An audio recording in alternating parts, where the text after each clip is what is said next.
तो थक जाओगे, यस और नो? Yes sir. अरे आज की तारीख में आप ट्रेन में आ रहे हो, रिजर्वेशन करा के थकने का कोई कारण नहीं है। जिस दिन से मैंने सोचना चालू कर दिया, विश्वास मानिए कि ट्रेन का सफर मेरे लिए घर में सोने से भी ज्यादा आरामदायक होने लगा है और उसके बाद में ज्यादा ऊर्जावान रहता हूँ, यस और नो?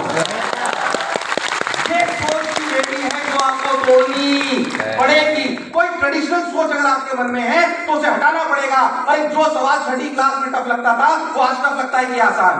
आसान। टफ की आसान? आसान। 3 महीने पढ़ने लगता है, कोचिंग बोलता है कि सर 3 महीने बाद सर मन नहीं लग रहा, सर ये नहीं हो रहा, सर वो नहीं हो रहा। अरे डरने लगता है कि सर मुझसे सवाल नहीं हो रहे। अरे डर क्यों रहा है? जो छठी क्लास में पहली बार मैथ्स का सवाल तुझसे आज नहीं हुआ था तो आज उसे ओरली सॉल्व कर देता है, यस सर। यस और नो? Yes sir. करत करत अभ्यास के गणपति हो सुजान और रस्सी आवत जात है सिर पर पड़त निशान, यस और नो? Yes sir. घबराने की जरूरत नहीं है, बिल्कुल नहीं घबराना। मन में रखे हुआ हाथी वाली कहानी सुनिए सबने, फिर दोबारा रिपीट करता हूँ कि भैया एक गांव में एक आदमी आया, उसने देखा उसके पास में, अच्छा मेरी रफ्तार तेज तो नहीं हो रही? No sir. पक्की बात समझ में आ रहा है? Yes sir. मैं सभी रफ्तार में बोल सकता हूँ 1x 2x 3x क्या समझ में आ रही है? Yes sir. आ रही कि नहीं आ रही?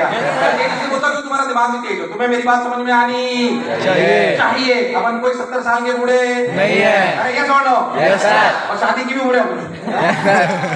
शादी के समय कई मम्मी पापा भी बैठे हुए हैं, उनको बता दूं इतने सालों से मैं पढ़ा रहा हूँ, कभी भी बच्चा डिप्रेशन में हो, कुछ भी हो, कितना भी डल फील कर रहा हो, उसके नंबर कम आए, बस ये पूछ लो शादी करेगा तो उसकी खुशी का ठिकाना नहीं है। तो उसके नंबर भी बढ़ने लगते हैं क्योंकि उसको बस ये बता दो कि शादी करेगा, मतलब नंबर ज्यादा आएंगे तभी शादी के लिए लड़की मिलेगी, है कि नहीं? Yes sir. खैर, तो मैं आपको कह रहा था कि महावत वाली कहानी, भाई गांव में एक आदमी आया, उसके पास में देखा कि एक महावत वो जो हाथी को रखता है, किसको रखता है? हाथी को। तो उसके पास में महावत रहता है, हाथी उसका बंधा होता है, इतना बड़ा हाथी भाई साहब, सबसे बड़ा हाथी जो होगा वैसा हाथी, और उसको उसने एक पतली सी छोटी सी रस्सी से बांध रखा। रोज वो आदमी उसके घर से बाहर निकलता, सोचता है यार ये हाथी भागता नहीं है, महावत कहीं पे भी घूम आता है अपनी बीवी को लेके, और ये हाथी कहीं पे भागता नहीं है। उसने एक दिन उत्सुकतावश उससे पूछा कि भैया भैया ये क्यों भागता नहीं है? ये तो एक अगर लात मारेगा तो रस्सी टूट जाएगी, पर ये कहीं पे भी भागता नहीं है। उस महावत ने उसे बताया कि भाई साहब जब पैदा हुआ था तब मैं इसको यहाँ पे लेके आया था, जब पैदा तब हुआ था तो इतना सा था, तब मैंने इसको इस रस्सी से बांधा था, तब इसने बहुत प्रयास करा कि इस रस्सी को तोड़ दे, पर तोड़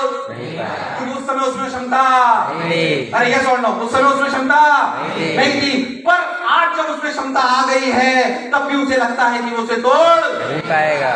ये आपके साथ भी होगा। The door is close it doesn't mean it is lock. दरवाजा कब भगवान खोलेगा आपको पता पड़ने वाला नहीं है। ये मत सोच कि तुझे आज जो सवाल नहीं आ रहा है कॉम्प्लेक्स नंबर का, या तुझे आज बायो का कोई चैप्टर समझ नहीं आ रहा है, या तुझे फिजिक्स का कोई चैप्टर समझ नहीं आ रहा है तो अगले 6 महीने बाद भी समझ नहीं आएगा। कोई बार बार की करत करत अभ्यास के जड़मनी हो सुजान और रस्सी आवत जात है सिर पर पड़त निशान। अरे पत्थर पर निशान पड़ जाता है, हम तो इंसान है। यस और नो?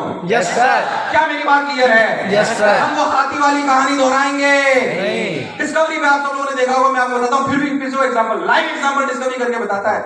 कई बार वो एग्जांपल दिखा चुका है, हो सकता है आपने देखा हो, फिर से सुनो। उन्होंने एक एक्वेरियम लिया, क्या लिया? एक्वेरियम। आवाज आ रही? क्या लिया? एक्वेरियम लिया, उसमें पानी भर दिया, बिल्कुल क्रिस्टल क्लियर पानी भर दिया। क्रिस्टल क्लियर पानी भरने के बाद उसमें बीच में उन्होंने एक कांच का पार्टीशन लगा दिया। बीच में जब उन्होंने एक कांच का पार्टीशन लगा दिया तो बहुत बढ़िया, और उस आधे पार्टीशन में एक तरफ दोनों तरफ पानी था, एक तरफ उन्होंने 25 मछलियां डाल दी। कितनी मछलियां डाल दी?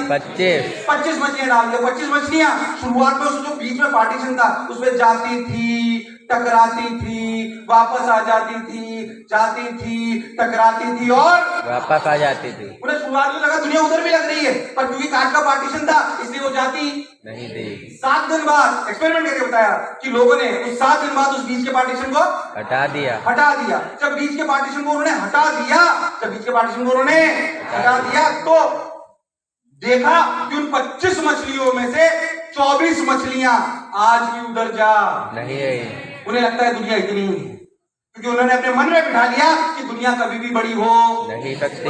उन 25 में से सिर्फ एक मछली थी जो उधर जाने लगी, क्या उसकी दुनिया बड़ी हो गई है? Yes sir. अरे यस और नो? Yes sir. हमने दिमाग की बेड़ियां खोल दी, वो प्रयास करता रहा कि the door is close doesn't mean it is lock. दरवाजा हमेशा बंद रहेगा ये जरूरी नहीं है। प्रयास करते रहना इंपॉर्टेंट है। क्या करते रहना इंपॉर्टेंट है?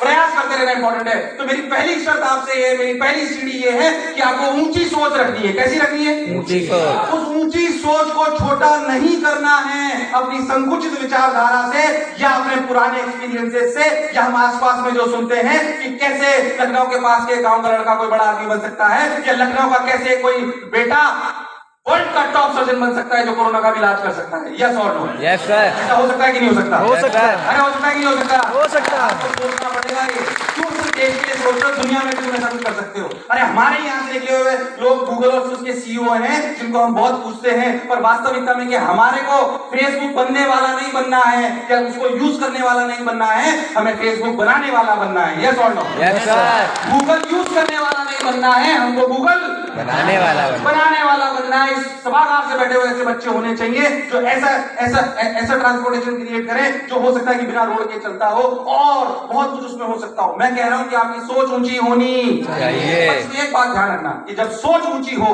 तो उसे रोज रोज नहीं बदलते। मैंने सोच लिया कि मैं IIT बॉम्बे कंप्यूटर साइंस जाऊंगा, मैंने सोच लिया कि मैं टॉप सर्जन बनूंगा, इसे रोज नहीं बदलेंगे। कि आज सोचा कि सर्जन बनेंगे, अगले साल सोचा कि कुछ और करेंगे, उसके 6 महीने बाद सोचा कुछ और करेंगे। अगर आपकी ऊंची सोच रोज बदलती रहती तो आप अपनी इमारत खड़ी नहीं कर पाएंगे। अगर जिसने बुर्ज खलीफा खड़ा करा, अगर वो अपनी जगह रोज बदलता रहता तो इतनी बड़ी इमारत खड़ी करना संभव नहीं। मैं इसलिए आपको बोल रहा हूं कि आपको समझाने वाले लोग मान लीजिए टेस्ट नंबर का मान तो हो सकता है तो 11th का बच्चा है, 12th का बच्चा है, तो हो सकता है फिर कोई बोले यार 11th में तैयारी नहीं करनी चाहिए यार, अपन पहले ना बोर्ड की तैयारी कर लेते हैं। आपको ऐसे लोग बहुत मिलेंगे, नंबर कमाए तो आपको समझाने लगेंगे कि यार अपन तो BSc के लायक ही हैं यार, अपन डॉक्टर थोड़ी बन पाएंगे। ये सब विकल्प देने वाले लोग होंगे बहुत सारे, आपको विकल्प मिलेंगे कि विकल्प बहुत मिलेंगे मार्ग भटकाने के लिए, पर संकल्प एक ही चाहिए मंजिल तक जाने के लिए, मंजिल तक जाने के लिए। तो संकल्प की सीढ़ी चढ़ेंगे कि नहीं चढ़ेंगे? अरे